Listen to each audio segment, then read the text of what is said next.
All right, let's jump straight into it.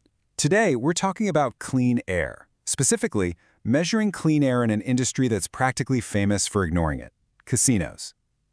Welcome to this explainer on the SASB Casinos and Gaming Standard. We're going to dig into exactly how investors and regulators track sustainability, operational hazards, and severe health risks when it comes to indoor air quality.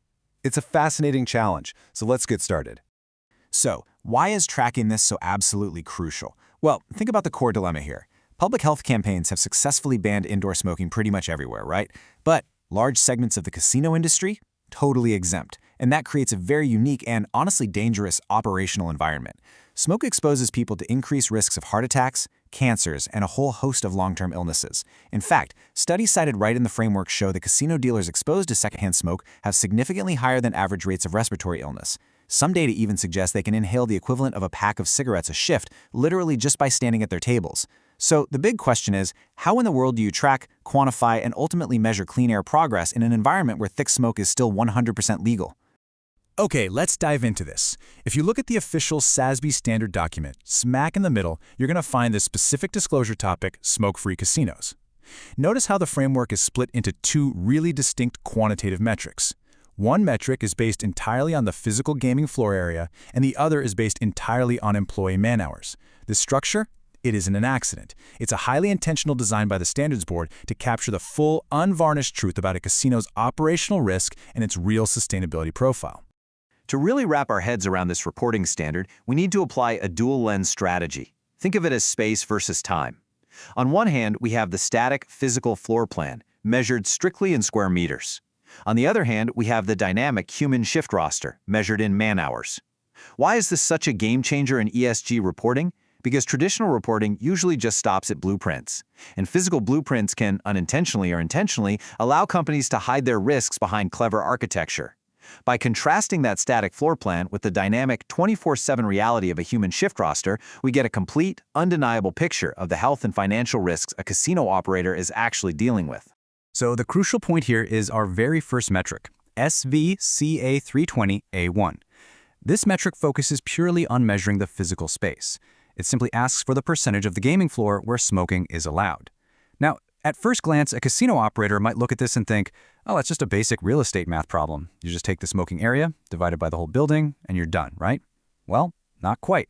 The standard lays out some extremely strict parameters for exactly how this physical footprint must be calculated just to prevent companies from watering down their numbers. Here is how the calculation actually works. You take the gaming floor area where smoking is permitted, and you divide it by the total gaming floor area. But, and this is a massive catch, you must strictly exclude all adjacent spaces from that denominator. We are talking hallways, reception areas, retail shops, bars, nightclubs, restaurants, hotels, and office spaces. None of those count. Why? Because frankly, slapping a no-smoking sign in an empty, marble-floored hallway does absolutely nothing to mitigate the health risk on the actual gaming floor where the revenue and the smoke is concentrated. We are looking exclusively at the area where gaming equipment is operated to bring in cash.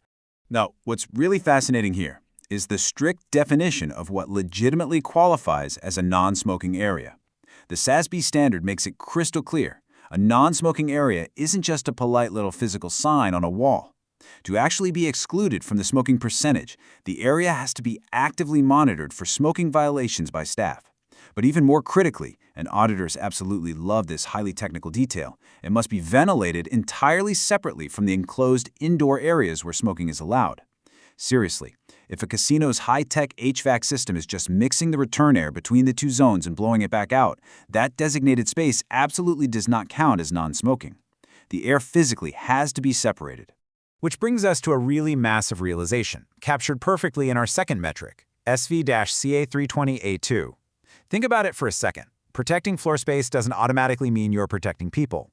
You could have a flawlessly ventilated, genuinely non-smoking section covering half your entire casino. But what if your staff never actually works in it?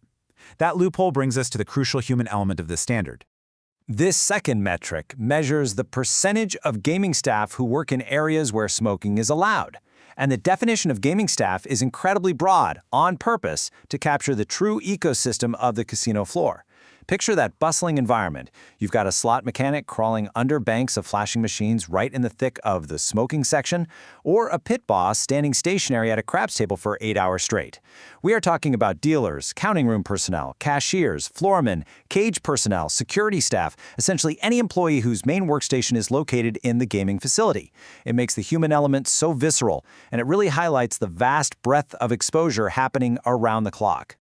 So how exactly do we calculate this human cost? We use what I like to call the shift roster clock concept. Instead of measuring static square footage, we are tracking actual human time and exposure. Let's make the math completely frictionless here. Imagine a 100-hour total pool of shifts for a small casino. Step 1. You count the number of gaming staff man-hours worked in areas not designated as non-smoking. Let's just say that's 75 hours. Step 2, you divide that by the total number of gaming staff man-hours, the full 100. Boom, 75%. It's a pure time-based reflection of employee risk that cuts right through any kind of architectural spin. Now, before we put these two concepts together, there's a very smart technical detail we need to cover regarding legal mandates. The standard also requires reporting entities to disclose the percentages of both floor space and staff that are legally mandated by the local jurisdiction to be non-smoking. Why do investors care if it's legally mandated versus voluntary? Because it reveals corporate intent. It ensures investors can clearly distinguish between a casino's voluntary, proactive ESG efforts, where leadership is actively choosing to protect workers and manage risk, and basic legal compliance, where a local government simply forced their hand. It effectively acts as a greenwashing filter. And honestly, this brilliantly illustrates why you absolutely need both metrics to tell the true story. Imagine the PR spin in a corporate annual report. A casino boasts that it has a massive 50% non-smoking floor area. That sounds fantastic to a casual reader, right?